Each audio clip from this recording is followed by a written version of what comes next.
各位弟兄姐妹，大家平安。我们要来开始今天历代志下的共读。我们要请嘉玲小组长执事带领我们大家做开始的祷告。好，我们齐心祷告。父神，感谢你的爱和恩典，聚集我们在你的面前，一起领受从你而来的话语。求主将渴慕的心赏赐给我们，帮助我们做好时间的管家，将这段共读圣经的时间分别为圣。也求主将智慧和启示的灵赏赐给我们，好使我们真知道你。求主帮助我们将你的话藏在心里，免得我得罪你。帮助我们信道，不只是单单听到自己欺哄自己，更要做行道的人，在生活中见证你的恩典。感谢主垂听你儿女有声无声的祷告，将以下共读的时间交托在主手中，求主与我们同在。祷告奉靠主耶稣基督的名，阿们。阿们。谢谢。我们昨天读到的是这个罗波安的儿子亚比亚，是我的意思是我父亲是耶和华，或是亚比央，就是我父是大海。而亚比亚在位的期间只有3年的时间，但是他经历一场很大的战役，是一场内战，就是南国和北国的交战，而他也做了见证，上帝如何要与大卫的后裔同在，而且亚比亚和他的国民继续用信仰来以遵守上帝的命令，遵守上帝的话，并且以祭司来吹号，来呼求上帝的帮助。即便耶罗波安王他用前后包夹，用80万大军要把这40万的南国大军压下去，但是当祭司吹号，犹大人呐喊，上帝就使他们胜过耶罗波安。虽然亚比亚比耶罗波安早一点过世，但是亚比亚已经在国事还有在国家的治理上都胜过了耶罗波安。我们今天要继续看到的是亚比亚的儿子亚撒起来接续他做王，而亚撒呢，就是从这个大卫所罗门之后呢，好的这个第一波的复兴。那他是这个亚撒的意思，好，这个名字的意思可能是医治者。那在这个西斯丁教堂当中的米开朗基罗的壁画当中呢，就有画了这个有亚撒王，还有约沙法和约兰王好的这个画像，在这个教堂当中。而他很有名的就是他做了第一波的宗教的改革，就是改革他的父亲，还有就是他的阿公，就是他的祖母这个亚撒龙的女儿或是外孙女所留下来带来的这个亚瑟拉，就是巴力的这个太太的这个偶像崇拜。那亚撒在位的当中呢，这个经文可以从列王纪上15章9到24节，还有历代志下用了3章，就是14章、15章、16章来介绍亚撒。所以我们读历代志下来认识亚撒会更清楚。他在位当中有10年的期间是国家太平，而且总共做王39年。而亚撒是行神眼中看为正的事情，那就是按照大卫的标准，特别有几件事情，除掉偶像、南庙祭，也吩咐人民要来寻求神。那他也带领百姓建造城镇、筑墙，并且练兵，有58万人。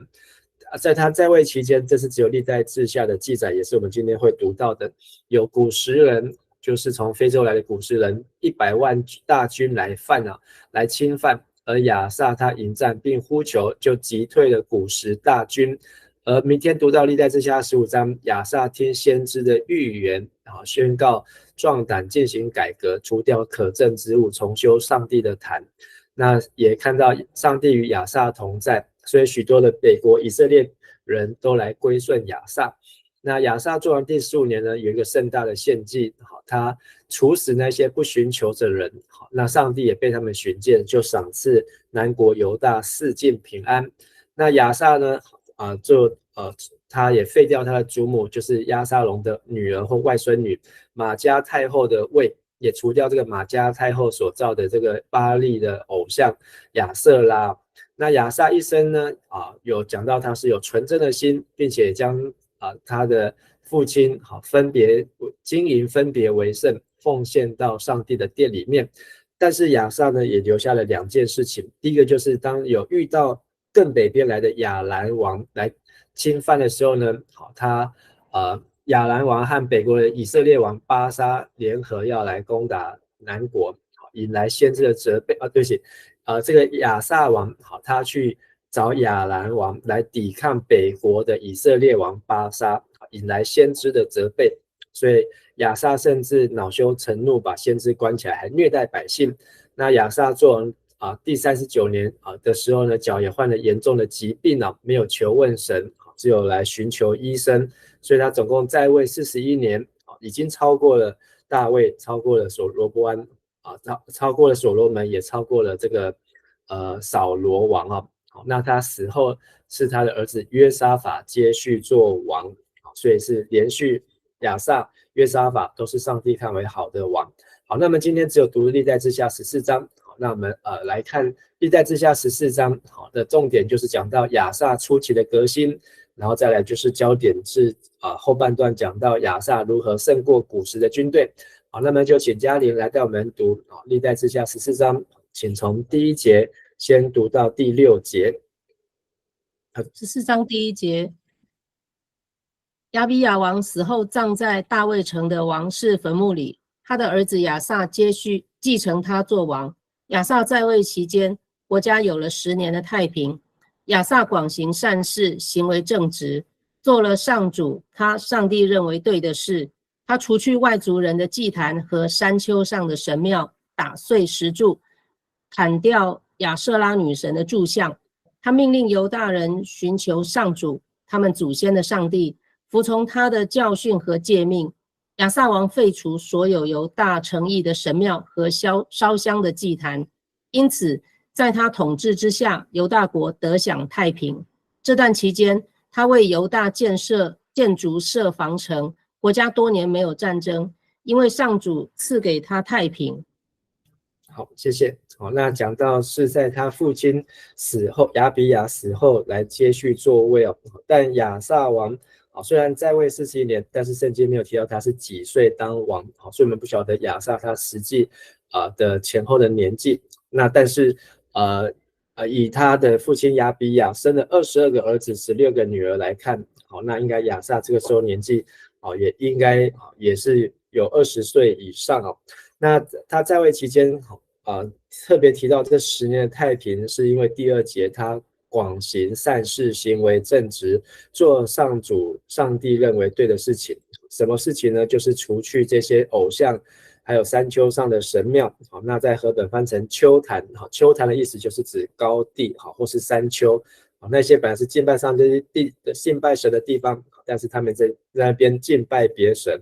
打碎石柱。这个石柱呢，讲的是柱像，特别是指的是迦南人，他们有的是在拜男性的生殖器，然后砍掉木偶，和本翻成木偶，那它指的是指亚瑟拉女神的柱像，那就是指这些在迦南地。那这个巴利和亚瑟拉都是从这个推罗西顿所带来的这些外邦的神明和偶像进入迦南地。但是亚萨王呢，命令犹大人要寻求神，是他们祖先的神，服从神的教训诫命，就是读上帝的话，就是读摩西的5经律例诫命，同时也废掉犹大当中的神庙、烧香祭坛。特别在明天的15章，我们看到亚萨他如何去废掉这一切，所以国家得享10年的太平。那这10年当中，他也如同他的阿公罗波安王建筑设防城，就是坚固城。罗波安建造了15座的坚固城，然后把他的儿子分散在这些城当中。那这个亚萨王也继续的来发展国家。所以前面呢是他在信仰上面的努力，而后面呢第6节我们可以看到他如何来尽他个人的努力来带领国家的太平所以在国家当中有10年没有战争，否则像他的父亲只有做3年，亚比亚就和耶罗波安就发生了这个40万对80万的战争。好，那再请嘉玲带我们来读第7节和第8节。第7节，他对犹大人民说：我们要建造城墙、城楼和可观可栓的城门，来坚固我们的城池。由于我们遵行上主我们上帝的旨意，我们控制这国土，他一直保护我们，赐给我们四境太平。于是他们开始兴建，事事顺利。亚萨王的军队包括30万装备着盾牌和枪矛的犹大人，又有28万装备着盾牌和弓箭的便雅悯人，他们都是英勇的战士。好，谢谢。那所以亚萨王他也很清楚对人民来演讲宣告，就是要来发展建造国家，无论是抵御外面的城墙或是内部的城楼。好，但除了建造呢，也要来寻求或是说遵行上主上帝的旨意哦。所以他们在这地上是让上帝来掌权，因为上帝也在保护他们四境太平。好，所以他们开始兴建，事事顺利。和本翻成诸事亨通。那亚萨的军队呢，数点起来呢，有30万是拿着盾牌和枪矛，好，那就是属于步兵；又28万是拿着这个盾牌和弓箭，那就是属于在这个前方的。好，那加起来就是有58万。好，那已经胜过他的父亲亚比亚那时候能够派出去打仗的40万哦。好，所以多出了18万。好，这个比例非常的高。好，只有在他这10年的太平当中。好，所以亚萨也做了很积极的建设和努力，好，是可以看见的。好，但是呢，这个当亚萨在发展的时候，也受到外来的侵犯了。所以接下来我们就来看第9节，再读到第12节。第9节，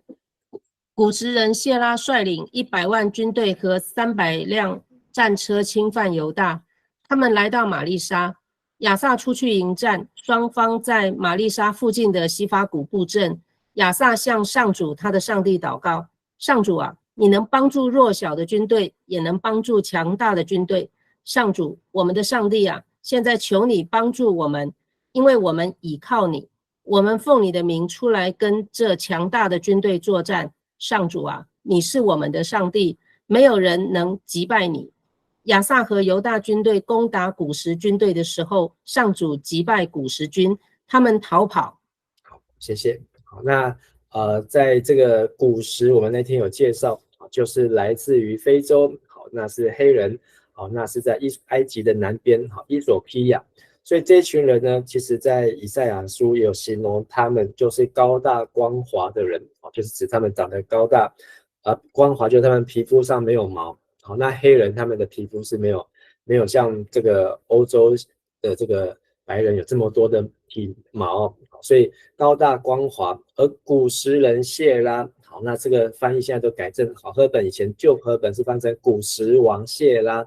好，但是在古时的这个伊索匹亚历史当中没有这个王啊，好，那所以这个是古时人，他可能是这个古时王的一个将领，谢拉带领了100万大军。所以那时候非洲就有这么多人，而且从非洲伊索匹亚北上，然后经过了埃及，然后过了红海，然后来到了这个犹大的南边，然后要来侵犯犹大。那这个路线也是非常的遥远，一路来到了玛丽莎。这个玛丽莎呢，就是亚萨他的阿公罗波安建造的坚固城，15座坚固城当中的其中一座，也是在犹大的境内。好，来到这个西法谷，在那边摆阵。而亚萨呢，看见这100万大军，虽然他有加起来有58万的军队，但是比起这个对方几乎是快要他的1倍啊。所以他只能够祷告什么呢？求主帮助我们弱小的军队。所以他知道这58万的军队，在现在呢变成是弱小的军队。但对不起，说上主啊，你能帮助弱小的军队，也能帮助强大的军队啊。那这一句话和本是翻成在强弱之间，唯有你能帮助我们，就是强调说这个强和弱是非常的悬殊。100万，那现在58万本来是很多，但是居然有100万来侵犯他们，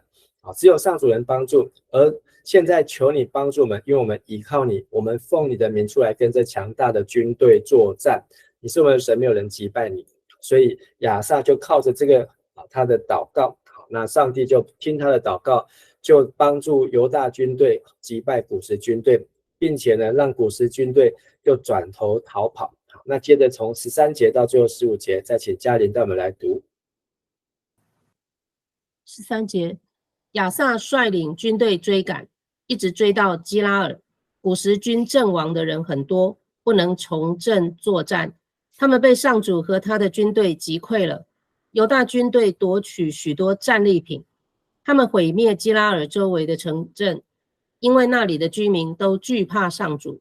犹大军队洗劫那些城镇，夺取大量的战利品，他们也攻击牧人的帐篷，抢走许多羊和骆驼，然后返回耶路撒冷。以上，谢谢。那在这里讲到古时人逃跑呢，反而是亚萨回过头来追赶他们，一路追到哪里？基拉尔。基拉尔呢，就是来到了这个犹大的南边的地方。那基拉尔也是在创世纪里面是以撒他在那边定居的地方，那也是属于迦南地的南边。而古时军呢，这时候就已经被阵亡的很多，甚至没有办法重振作战，彻底被击溃啊！所以他们带回战利品，这些战利品呢，就是把这些从非洲古时人带来的东西，他们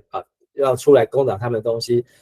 带回去耶路撒冷。里面是什么呢？就是讲到了是牧人的帐篷、羊和骆驼。所以这些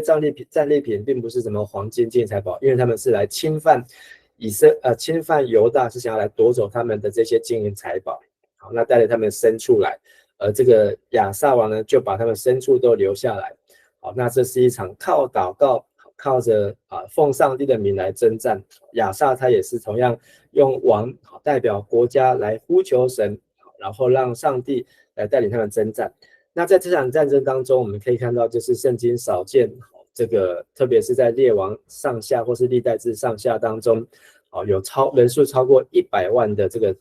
征战好，那这一场是一个大场面，是个大的战役但是在圣经当中有超过100万的军队呢，我们在历代志上我们已经读过，历代志上21章，大卫他数点他的人数的时候，能够出去作战的。北国的这个以色列人就有110万，就加上犹大的有47万，所以那时候就有150多万是在以大卫那个年代，他的国内就可以号召将近160万可以160万可以出去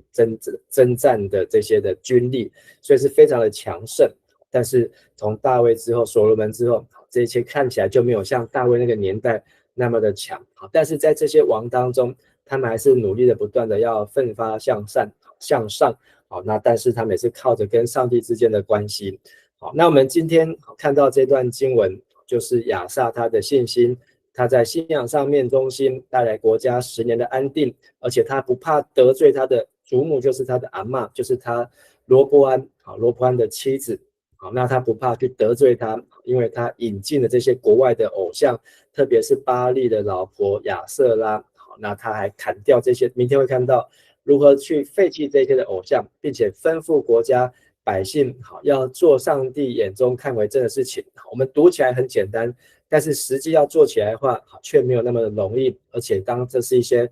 像我们今天的民主社会，要人人都强调自己的自由和权利的时候，真的要寻求听上帝的话，是没有这么样子的容易。但是亚萨很有信心，带领百姓国家寻求神，也建设国家。同时在这个战争当中，他没有害怕，反而是面对。那这跟他在我们刚才前面开始有介绍，跟他晚期的时候面对这个北国以色列来攻打的时候，他年轻的时候的信心，反而到年老时候就衰减。所以这个也是从我们接下来2天我们会看到亚萨成为一个很重要的学习。好，那我们今天就分享到这边。好，那我们一起来祷告。亲爱的天父上帝，感谢你让我们透过亚萨，他是上帝眼中看为善也看为正的王，意思就是说他所做的事情上帝认为是对的，而且也是公正的，因为他懂得寻求信靠神，而且他也懂得来遵循上帝的话语和诫命。再次提醒我们读上帝的话语的重要，也让我们要听了上帝的话，也要遵循上帝的话，而且是不仅自己遵守，也要带领人来遵守，全家来遵守，全国一起来遵守愿上帝赐给我们信心，让我们遇到各样的困难和挑战的时候，懂得祷告来呼求，奉主的名来靠主得胜，并且能够来寻求上帝的帮助，让我们知道上帝你与我们同在。我们这样子祷告祈求奉靠主耶稣基督的名求，阿们。谢谢大家，大家平安。